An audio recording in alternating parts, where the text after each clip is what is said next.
नमस्कार, आप देख रहे हैं यूपी न्यूज 24/7। मैं हूं आपके साथ अक्षिता मौर्य। आइए रुक करते हैं खबरों की ओर। प्रधानमंत्री नरेंद्र मोदी मंगलवार को भारत मंडपम में भारत में संयुक्त राष्ट्र के अंतर्राष्ट्रीय दूरसंचार संघ की ओर से आयोजित किए जाने वाली विश्व दूरसंचार मानकीकरण सभा का उद्घाटन किया। इसके अलावा वे भारत मोबाइल कांग्रेस के 8वें संस्करण का भी उद्घाटन किया।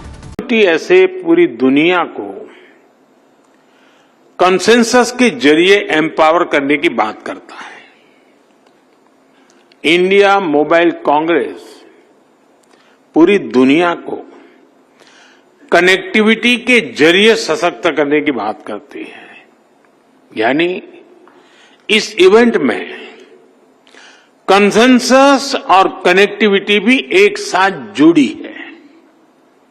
आप जानते हैं कि आज की कॉन्फ्लिक्ट से भरी दुनिया के लिए इन दोनों का होना कितना जरूरी है। भारत हजारों वर्षों से वसुधैव कुटुंबकम के अमर संदेश को जीता रहा है।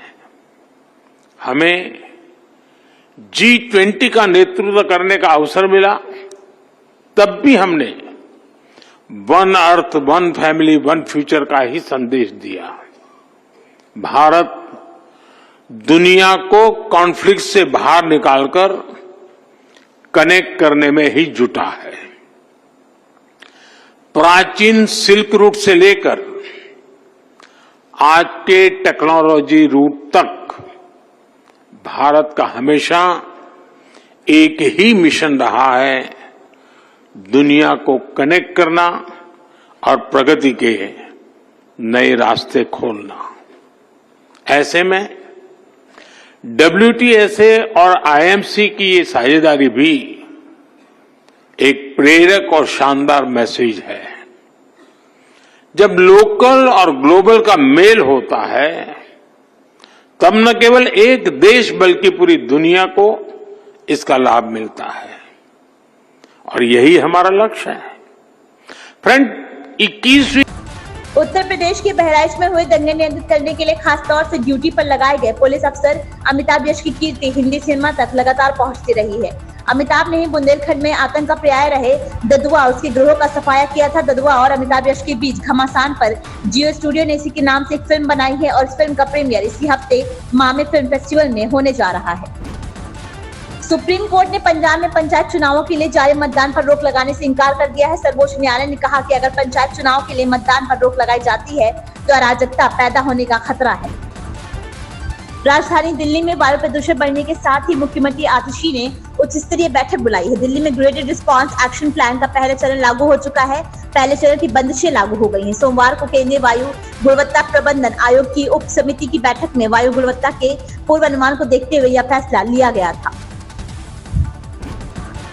कनाडा की पुलिस ने भारतीय अधिकारियों पर सवाल उठाते हुए गैंगस्टर लॉरेंस बिश्नोई का नाम लिया है। भारत द्वारा अपने राजनयिकों को वापस बुलाने के कुछ समय बाद RCMP ने आरोप लगाया है कि भारत सरकार के एजेंट कनाडा में आतंक फैलाने के लिए बिश्नोई गैंग के साथ काम कर रहे हैं। महाराष्ट्र में सत्ताधारी गठबंधन महायुति में सीटों का बंटवारा लगभग पूरा हो गया है। सूत्रों के अनुसार महायुति गठबंधन में सीटों के बंटवारे पर जो सहमति बनी है, उसके मुताबिक भाजपा राज्य की 288 विधानसभा सीटों में से 158 सीटों पर चुनाव लड़ सकती है। हालांकि अभी तक गठबंधन या किसी नेता ने आधिकारिक तौर पर इसका ऐलान नहीं किया है। दक्षिण कोरिया ने कहा, उत्तर कोरिया ने मंगलवार को उत्तर कोरिया दक्षिण कोरिया को जोड़ने वाली सड़कों को तबाह कर दिया है। दक्षिण कोरिया का यह दावा ऐसे समय आया जब दोनों देशों के बीच तनाव बढ़ा हुआ है। उत्तर कोरिया का आरोप है कि दक्षिण कोरिया ने उनकी राजधानी प्योंगयांग के ऊपर ड्रोन उड़ाए हैं। IPL 2025 की मेगा नीलामी से पहले भारतीय क्रिकेट कंट्रोल बोर्ड ने बड़ा फैसला लिया है। बोर्ड ने घरेलू T20 प्रतियोगिता सैयद मुश्ताक अली ट्रॉफी से इम्पैक्ट प्लेयर नियम को हटा दिया है। BCCI ने इसका ऐलान किया है। हालांकि यह नियम IPL में लागू रहेगा। भारत में बड़े पैमाने पर कोकीन भिजवाने वाला व लंदन में बैठा मास्टरमाइंड इस गोरखधंधे में किसी तरह का धोखा नहीं खाना चाहता था। उसने दिल्ली के महिपालपुर व रमेश नगर की तरह गुजरात के अंकलेश्वर, भरूच में एक दवा कंपनी में रखी गई खेप की निगरानी के लिए अपने 2 लड़कों अमित व मयूर देसले को रखा हुआ था। ये दवा कंपनी अंतर्राष्ट्रीय मास्टरमाइंड के कहने पर काम कर रहे थे। पुलिस ने इन दोनों को गिरफ्तार कर दवा कंपनी के पार्टनर 3 मालिकों को गिरफ्तार किया है।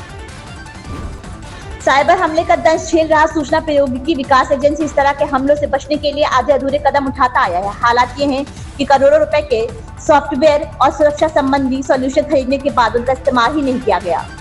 इन खबरों में बस इतना ही। बने रहिए यूपी न्यूज 24/7 के साथ।